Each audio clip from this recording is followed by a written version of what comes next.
where the light was emitted from within. Yeah. These are these toys I was talking about. We can go after that pretty fast.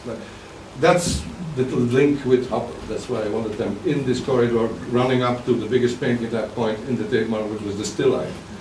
This was the cry we just saw. This is the swimming pool. And they all come out of these catalogs, Faller, you know, these German things. It's funny, it's like the Heidelberg the Germans try to reproduce in toys, you know, these figurines like that. So it's the family, it's called Suspended, and the last one is called The Murderer. And I leave it a little bit, because I really thought this was important, because my fascination with Hopper, I still remember when I saw the first one, which was actually in London when I was 17, in the Hayward Gallery, and a show about American art, and I feel something in my back. Sometimes you don't see images, you feel it. It's like Caspar David Friedrich, you also feel it. I mean, Caspar David Friedrich is really effective because I think he's the only German painter who understood the right size of things, unlike Kiefer, you know, with 20 little Caspar David Friedrich can destroy like a trunk load of Kiefers. So the thing is that I feel this painting of a guy getting out of a theater, putting on his coat. That was a Hopper. At the same time, they go to Force and find this book, and I'm really happy. Not only because it's art, because for me it looks like toys. They were like toys. And so that's where this fascination came out of. So it was really important to show them the Tate Modern at the same moment as Hopper had the show. Right. And then they have this is the one we can go closer to, I suppose. It's called animation. This comes out of animation. You should look it up about the Mormons. It's insane. It looks like a Disney thing, but well, it is. It's in a certain way. The Israelis are the Romans, and the black guys were decisive. And it's really, this is where they're trying to point out that Joseph Smith comes in one lineage from Jesus Christ. But it's an insane little piece of animation. But also, of course, fascination really ran up to this idea of Disneyfication, because for me as a kid, when I saw, and I'm still working on an animation project with Kerry James Marshall, an African-American artist that you might or may not know, and which is an animation in black and white. And I was always fascinated by animation because the very first time I saw a big animation movie was Snow White and Seven Dwarfs, and for me that was a horror story. Because I couldn't get it through my skull as a 7-year-old that things could happen and be drawn, and I drew already a lot, so fluidly. Of course, afterwards you find out you use dwarves and all that, but anyway. So that was a real fascination verging on the idea of the scary, yeah.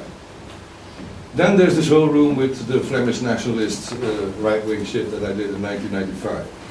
Which, when it would have been shown in New York, it would have been exotic, so I showed it in Antwerp, and I actually showed all the symbols they wanted to get away from, like the flag, like the Iron Tower.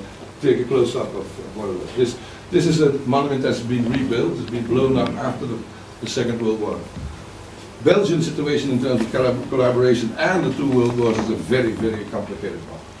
This commemorative monument was actually built after the First World War, by actually instigated by French-speaking, because the upper class was French. We have to understand that the bourgeoisie, or middle class in the Flanders, was only a thing that came about after the war, at the end of the 50s. Before that, they were all farmers, and they have the counts and barons and priests, and they, of course, instigated them twice, you know, to fight communism. But anyway, in the very First World War, a lot of these youngsters, you know, who were the footmen, which were all these farmer sons, didn't understand the commands because they were in France. If they say go to the right, they went to the left, straight into German machine fire. So the casualties were piled up. And therefore they erected a pacifist monument, which is a sort of cross-form like tower on which there is an inscription that said everything for Christ and Christ for the Flanders. During the two world wars it became a fascist symbol, so after and that was the second collaboration. And then it was blown up in 1954, it was rebuilt. Therefore the uniform lines, it's also based upon a drawing I made, or several drawings in aquarelle. Yeah. Then the Flemish intellectual, it was a sort of regional right, became very important during the Second World War because he was sort of subventioned and of course pointing out the fascist ideals. It's not Freud. And but of course, depicting nationalism, how you do it, it has no face. So it's looked like a snowed under, sort of statuesque, you know, so build up imagery. That will also be in the National Portfolio when we get there. Yeah. The Flemish village, Because I was criticized by this sort of Flemish block guys that I only paint for the few, so let's paint something for the many, like paint your idyllic shit that doesn't exist anymore, with all the cracks in it, and colors that make you nauseous. And so these images like that Iron Tower were immediately bought up by the Flemish community and stacked away in embassies, and now have reappeared in the museum. A green room, bit similar to the gas chamber, but then stylized as just a chair in a room and a table. And this is, it's on the verge of abstraction. Yeah. Continue. Fingers, you know, that was also the Heimat situation. Yeah. Then there was a whole room that I made with wall paintings. That's in 2 days, and you saw the children's head. These are the 5 other ones. And they were all made because I couldn't get my hands on the paintings. They were in the MoMA, the other one was in Israel, which we could have gotten, but it became too complicated. So I actually decided not to recreate them as paintings, but to go back to the source material, which were mostly photographs out of newspapers, or out of the media. So the very first one, you can come closer, which if in real is a multicolored painting. Here I decided to only use ink, you know, like the reminiscence to ink and print and blue, also to create a specific space. And this is a demolition of a building in 1995 in Chicago. And this was shown as a painting in the proper show, of course, when the reminiscence was clear, you know. So, yeah, wait a minute. Here you see, like, you can sort of see a lamppost, flag post, are the only indications of real space. Next, this is where the Israelis, the nuclear plant where they make their missiles. Yeah, it's now in the museum in Tel Aviv. Then we have this one, come closer. Yeah, this is based upon, also there's also painting that we get, is the Navy SEALs. This is the Second Gulf War when they actually just conquered one of the villas of the sons of Saddam Hussein, and he's smoking a cigarette. And this commemorated this idea of the First World War, of these trench soldiers, but also the idea of like, how do you impose yourself powerfully onto the space? And I kind of, these things were kind of related directly to the region, yeah. And then, this was right before the Second Gulf War, I saw a newspaper picture of Colin Powell and Mubarak in cut-off faces, because I thought the hands were more telling than anything else. This is the hand of Colin Powell, that's Mubarak, who tried to, in the very far last 3 days before the war, still to prevent it. Next.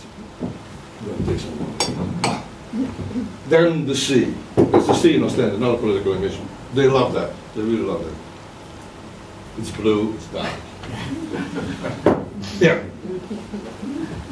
And then, yeah. Then we're still circling around the main space, which we will get now. Then were images like that dealt with religion, also with just the sheer mediocrity of the existence itself. This is an image that comes out of my daily life. I mean, when I walked to the studio in Antwerp, which is in a ghetto actually, with a lot of people from the migrant country, but I also passed by the backside of the zoological garden, which is one of the oldest ones, built right next to the railway station. And this, we can get closer, I suppose. No? This is what I see. It's not sunlight, it's electrical light. Yeah, and this is the other side of the space where religion sort of starts to crop up. Yeah. The head of Ignatius of Loyola, the founder of the Jesuit order, was now, they made a whole head of it because it was actually a dead mask, and it's kept in the Vatican. Interesting point is that there was always been this very difficult relationship between the Vatican, the Pope, and his religious warriors, the Jesuits. But now, for the very first time in history, we have a Jesuit Pope, so we might have a smart Pope.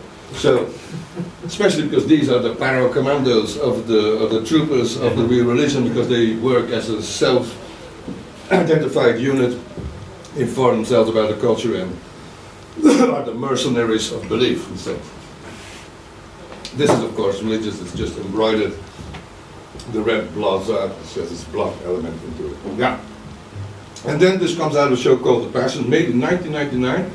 And at that point, I didn't really could have any perception of the fact that religion could ever be again, be important, be an anthem. So I went back and looked at it as cosmetics. And I went back to a juvenile memory when my parents took me to Oberammergau in Germany to look at the Passion Play, which is about 7 hours and very boring. And also, at that point, still the villagers would play like John, Paul, Christ, and whatever, and these glued-on beards, so it looked like Quo Vadis from Charlton Heston. And also, I was amazed because I said, "This is a joke." It wasn't meant as a joke. And now, of course, it's becoming pretty sincere. But I was also amazed and fascinated by this whacked-out painting that Hans van Meeger made of Vermeer, with all the stiffness, you know, also the fact that in the Renaissance these guys were lucky because if you have all these things to hide that you don't know anything about anatomy, it's fine, you know, put on the clothes. So I really made it very stiff, you know, like a very awfully badly painted painting, on purpose to have this element of falsification within it, and also to make a sort of irony to this idea of old masters. But it was fun, yeah. Then gold, which is the most mythical of materials, it's the softest one also, and of course a reminiscence to Yves Klein with his resonance, which I think is a great work of art. This is painted then, yeah. There you see another shot, yeah. Then photograph I took is quite a large painting that came out, was for a show in Japan about restoration about the Jesuits. So this is a Baroque church in Czechoslovakia, where they didn't have a lot of money, so the only thing that's real is like the altar, this shit, and then these two paints, and the rest is a trompe-l'oeil. It's all painted on the wall. And I I doubled that up by painting it on a painting. I actually painted it as a wall painting, 8 meters high, in the Sagenta, the National Gallery in Warsaw, because we couldn't get hold of the painting because it's now in the museum in Osaka, where it was then tripled in a sense, so it went back to its source material as being this trompe-l'oeil. I was never an advocate of Baroque. I was never really a big fan of Rubens, although it comes out of the same country, in the same city. I think the women are too fat, but the thing is just that, on the other hand, Rubens, of course, was a gigantic artist. He was the first guy who animated the image. He was the first filmmaker. He came at the right spot. Everything was destroyed. You had to fill in the churches again. It was clearly not made for your home, because you have to make the biggest paintings, you know, even on oak that Napoleon Bonaparte just left there because of the weight of time. But he, of course, was a gigantic artist, of course it is. And the idea of the concentric eye of the Baroque. So in drawing that, because I don't project that, I just paint the very first like light layer. It's never white. I never work like on the prime canvas. I can't do that. I need something like material. Then I just draw with the pencil the whole image. That's how the size grows. I never work on a frame. I work on a piece of canvas, like nailed to the wall. Also, it gives me the opportunity to the very last second to decide where to stop and where to give it a form. So every painting has a different form. I think it's also really important. A small painting can be much more powerful than a big one. These are all like cliches that you can fight with. But doing this, I found out, is quite complex Baroque. You know, it all goes vertically, and it's like goes up in this ornamentation. So it's not so simple. But I think that was quite an interesting sort of thing that I had to admit. Yeah. The double sum, because of course in every idea of revelation there's light, sunlight, but this is a double sum, which I really saw. So sun in a sun. And this of course really held back particularly well with the Japanese. Yeah. And then the other side, there is a more recent painting, and the little rabbit I sort of like talked about, and the seal of the Jesuits. Maybe we can, yeah, this is the panel discussion, on which I actually am myself. One of my assistants took it to the iPhone, it was overlit. So this is me, this is the other panel members. I found an interesting thing because it's sort of like corporate imagery, you know. The light changes everything and sort of makes it antiseptic. Sorry, I'm maybe in front of you all there. And you can still see the reminiscence of figures and things like that. Yeah. Yeah. Himmler. This was painted from coming out of a book called The Topographie des Terros, and it's actually the image is about this size. And this comes out of a photograph of Richard Heydrich at his desk, and this as sort of like an official painting of his boss on the wall. And I tried to make it, to guess the real size of the real thing, and painted it with the frame and the shadow and all the things. But it was really painted from something like a thumbnail. Yeah. Okay, some more images, and then we go to the space which I call like, so it's like the engine of the show. And here I try to gather as much as I could all the things of one show was in 2008 in New York, was called Forever the Management Magic. And this was all about the first days and the megalomaniac plans of like Walt Disney.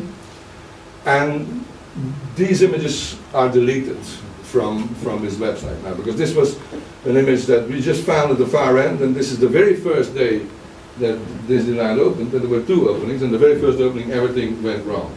So this is the entrance to Alice in Wonderland. There was a gas leak. This painting will stay in Doha, where I think it's at its place. It's also very sizable. I think it's by the biggest I've painted so far. It's 7 meters or 6 meters, 3 meters high.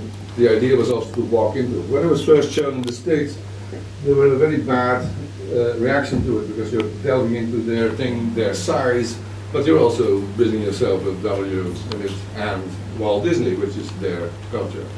But of course I didn't go Mickey Mouse. It's all about the whole idea of this insanity of a guy who tries to make a charity to incarcerate the fantasy of millions. And so that was actually more my point of departure. Yeah, next, Epcot. Luckily didn't build that. This was actually the ideal city was going to build in the form of a wheel, with the main space in the main space in the middle. It was all tunneled underneath, where you had the luxury cars, transportation of goods. It was all there, and the people would live here. And it could happen, of course, if you would go to work, you would come back, you would change your furniture or something like that. So it flew over the United States. As I said, luckily it didn't happen, to get the chunk of land that they were going to have, and they're going to also buy everything around it, so there will be no whorehouses, no casinos, as was the case with Disneyland. So I said, luckily it didn't work. I mean, you could ask yourself the question, if Disney would have experienced the fact that there would have been a Paris Disneyland, he would have never liked that, I think. I mean, he would never be able to live with that, I suppose. So this is this megalomaniac sort of like projection. Yeah, because again, the large room is something. He also made a lot of things for world fairs and all that. This is the ultimate kitchen with a sort of reflection of a family. It wasn't a carousel. I mean, he made a lot of these things. Yeah. Continue.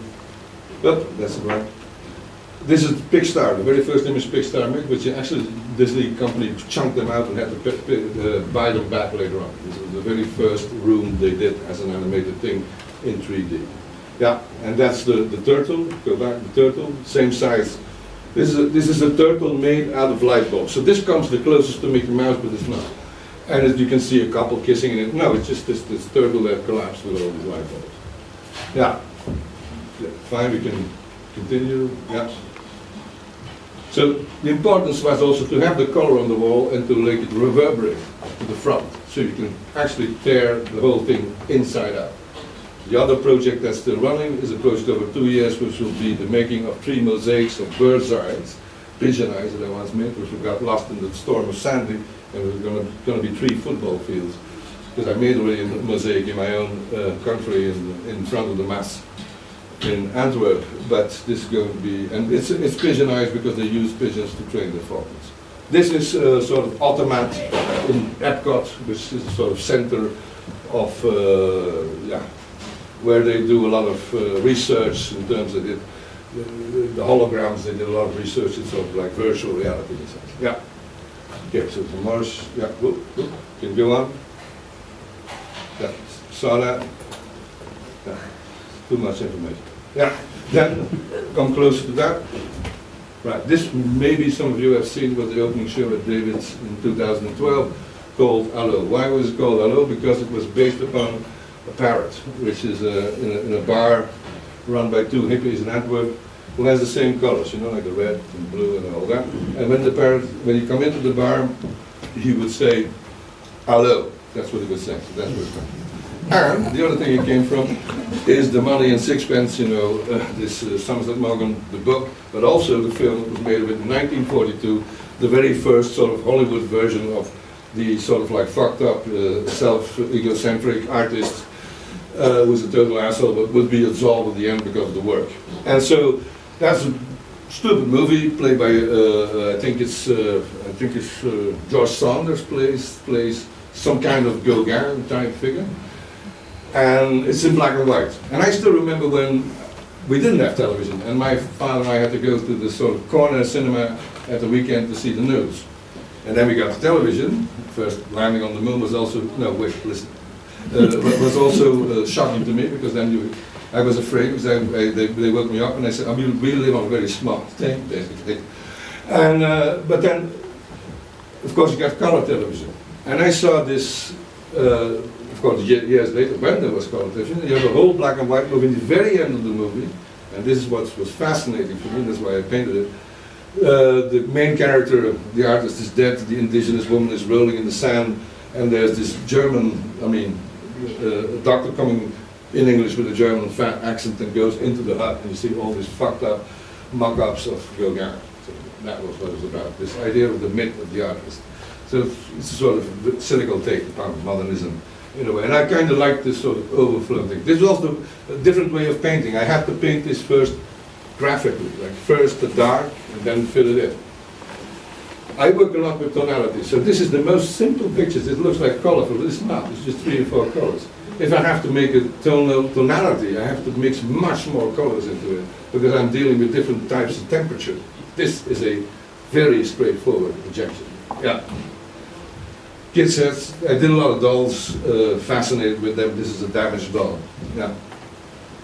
Then, yeah, those two, Against the Day, come out of a show which is called Against the Day, and dealt with things that were put into a pose, like this. A friend of mine, an artist who I asked to shuffle in my garden, and things that were virtual or were still under construction on a website, came out of reality TV shows and things like that. But this was the very first, and it should be painted 2 images, one where he's shuffling and one where he stops. In a claustrophobic, this is my city garden, but it's at night, so you don't feel this space, so it closes itself down.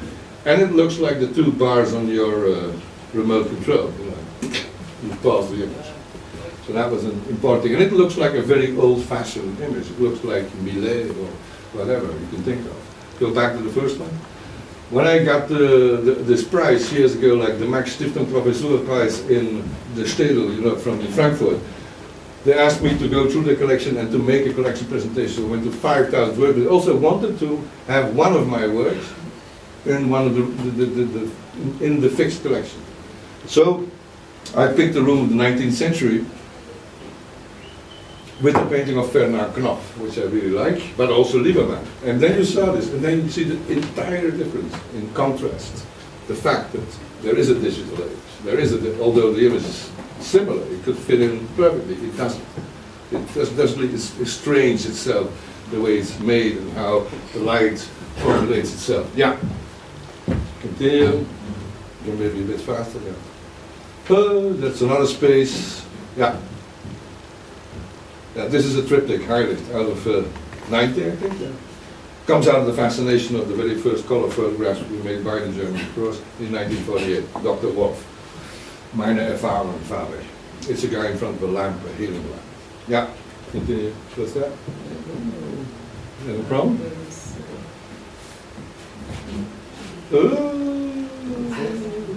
Yeah, just continue with the thing. Yeah, it disappears. It's the smell, it's the same of the same of the trip. Yeah, continue. That's the arrow. You might just have to wait a second, it might just be with the file so large, sorry.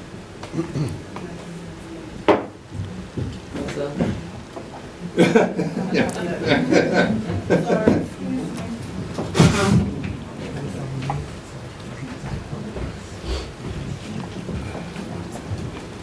Technique is a beautiful thing when it functions. Is that the next? Yeah, that's the next one. Well, right. Yeah.